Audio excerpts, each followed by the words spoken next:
What's going on, guys? I'm back with another video. This video is going to be about genetics. I've been speaking about genetics for a long time, but I keep getting questions about um, the different types of genes and the numbers that you see, like 50% and 66%. I'm going to explain a little bit, and I'm going to write down the genetics and tell you what they are. So the first gene that ever popped out was a hypo. Hypo is short for hypomelanistics, which meaning the reduction of black pigment. It doesn't delete all of the pigment, but it reduces it. So, say a dragon has black, supposed to have black somewhere, that'd be like a gray or a blue on a hypo. So hypo was the first gene produced. Then it came trans. Trans is short for translucent. Translucent is a gene that takes away the white pigment.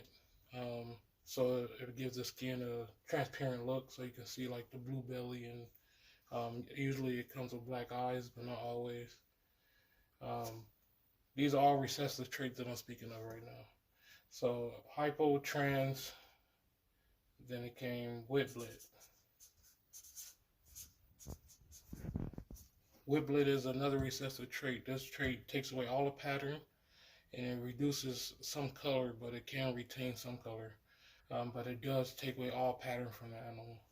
So whiplet was produced in Africa, and it was named after an alcoholic drink that was made in Africa. So whiplet is also recessive. So hypo, trans, whiplet, all recessive traits. Then after whiplet came zero. Zero have zero pattern, zero color. So unlike the whiplet, it can't retain any color at all. Sometimes these hatch with pattern, but after the first shed, it no longer has pattern. And when it does have pattern, it's like faint, it's like barely see it at all. But then when it shed that first time, you don't see it at all. Black eyes is also associated with this trait, but not always necessary. But this is gonna be like a gunmetal gray, and base morph of whiplet without any color is gonna be like a brown color, like a tan. So these are all recessive traits: hypo, trans, whiplet, and zero. And I believe this is the order that they popped up in. Hypo, all these you need to breed.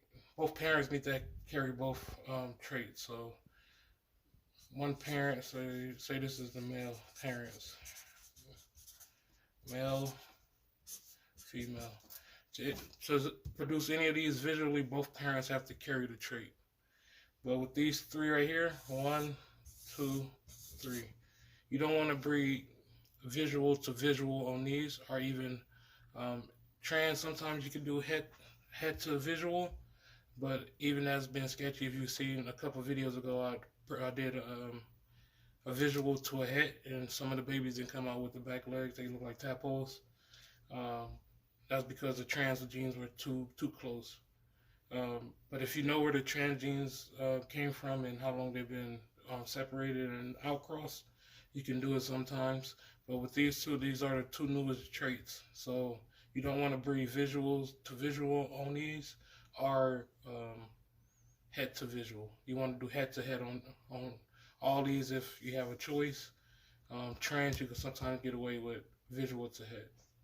So both parents, male and female, have to carry the trait to produce these animals right here. You can do hypo to hypo. I haven't had any problems with hypo to hypo. Hypo's been the first morph that I know of. So it's been outcrossed for a very long time, so it's very widespread.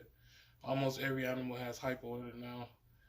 It's very seldom that you don't have hypo.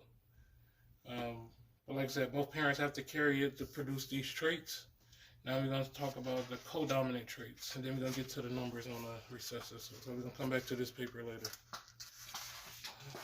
The codom, it's only one codom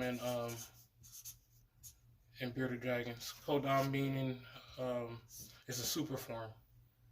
That's a leatherback.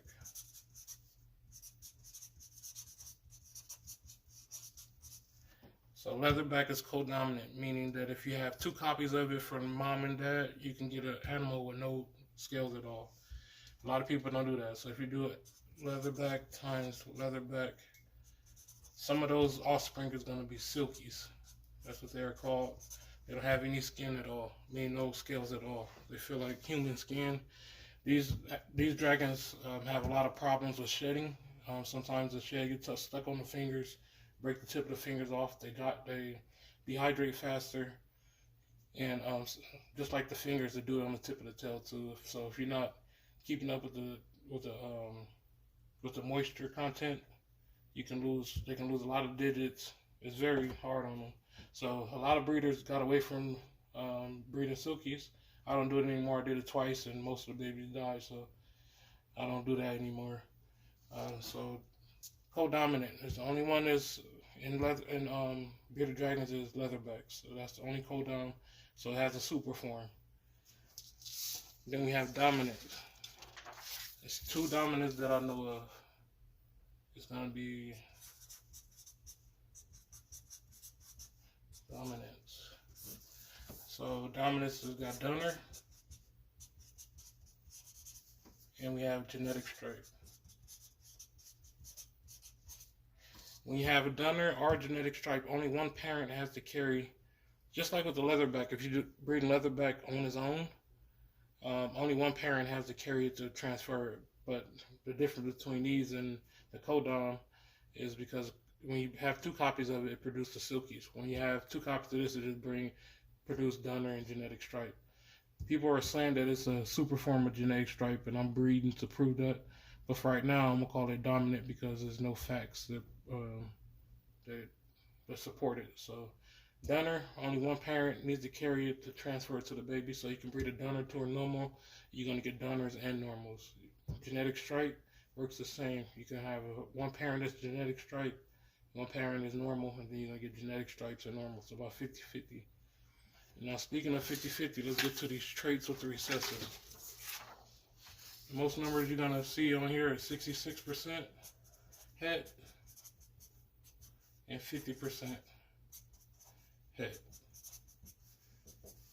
A lot of people get these confused with the dragon producing that many of whatever trait it is. So you only could be 66% or 50% het these, and what it means is, say you breed, it could be 100% het as well. 100% het is just het, so it carries it for sure. This one is 2 out of every 3 babies carry it, and this is half the babies carry it.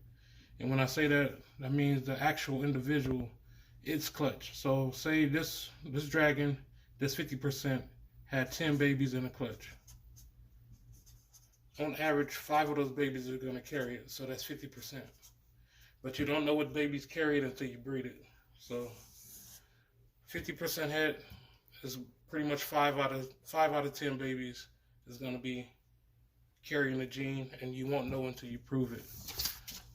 Ran out of space on that paper. I'm going to get to another one. So I'm going to write an example. So if you have a visual trans times normal, all these babies are going to be 100% het. So they're going to carry it for sure. Trans to normal, trans to any other animal. If this is a visual, all the babies are going to be 100% het, no matter what. Same thing for hypo. Hypo times normal. All the offsprings is going to be 100% het. So same thing for whiblet and zero. Whiblet times normal, 100% het whiblets.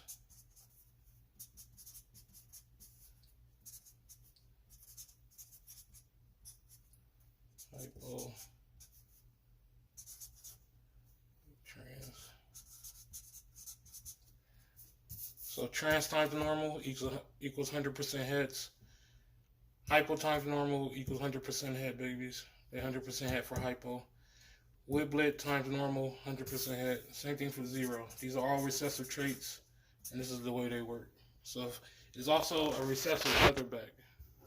When I spoke of leatherback earlier, I spoke of it as a codon, but there's also a line of leatherbacks that's recessive. With the recessive ones, you do not produce silverback when you breed leatherback to leatherback.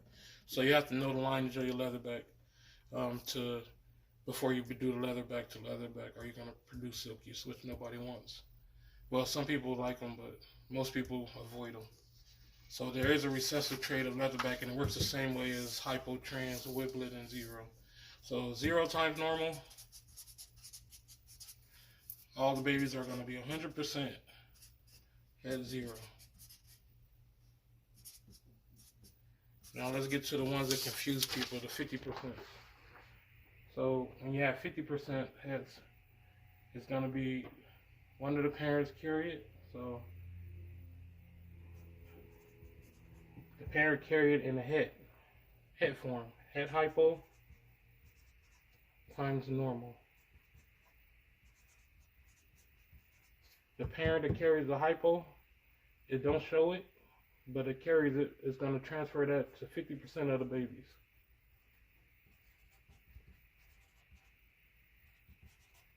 Head hypo. So that's why you see 50% possible hit. That means that out of, say, like I said before, like 10, if it's 10 babies, on average, 5 of those babies are going to carry the trait, and 5 of them not. So it's 50% possible hit. That's why when I say 50%, I do possible. I say 50% possible when I speak about 50%. Now say you breed 2 animals that's het hypo times het hypo. This means both parents don't show it, but they carry it for sure. Now what they're going to transfer to the babies, some of them are going to pop out visual. All the ones that don't pop out visual are going to be 66% probable. On 66% I say probable because it's more likely than not. That means 2 out of every 3 babies carry the trait. So you can, so if it's 6 of them, on average, probably like 4 or 5 is going to have it. 4 should have it. But it's going to be 2 of them out of that group that don't have it. And then again, you have to raise it, breed it out to make sure. So the 66% is not what the parent is going to send. That's its chance of carrying a trait. So it either after you breed it and it proves out, that becomes the same as 100% hit. You actually don't even call it 100% anymore. It just hit. In that case. So hope that can clear up some of the confusion. We spoke about all the traits. Where is it? These are all the recessive traits: hypo, trans, wiblet, and zero. And there is a leatherback. It works the same as these. Both the parents have to carry the trait to pass it on. They could either both be het, or one of them could be visual, and that's going to pass it on, but none of the babies are going to be visual. So I'm not going to talk anymore. Hopefully that helped you out. You guys can pause it on all these facts when I wrote it down, so you guys can take it down, because I speak about it in a lot of videos, and people continue to ask me. Like, it seems like they stop the video and ask the question before I answer it in the video. So hopefully that helps. I hope you guys watch it to the end of the video. If you're new to the channel, if you have any more questions about this, don't do it in the comment section. Do it on my Instagram or through email. It's hard to keep up with comments in the comment section on YouTube. So yeah, that's all the traits. I don't think I forgot any. I went over hypo, trans, wiblet, zero, genetic stripe, dunner, leatherback.